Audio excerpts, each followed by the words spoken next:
Sino ba dapat ang ma-impeach? Si PBBM o si VP Sara? PBBM!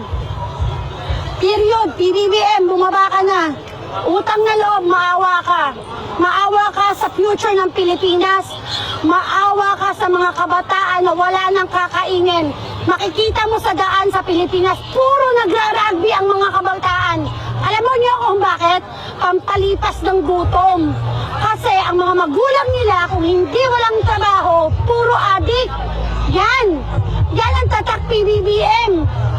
Diba? Kaya bumaba ka na sa pwesto, utang na loob, maawa ka sa mga Pilipino. Yung ginawa ni Apo Lakay, ang ginawa mo, tinripli mo yung ginawa ni Apo Lakay sa mga Pilipino. Utang na loob, bumaba ka na, parang awa mo na. BBM, si Marcos, Ferdinand Marcos ang dapat i-impeach. Diba? Si BBM! Bakit? Gano'n na nga eh. Kita na eh. Ang resulta eh. Ano bang nangyayari sa Pilipinas? Di ba? Ang gulo-gulo na.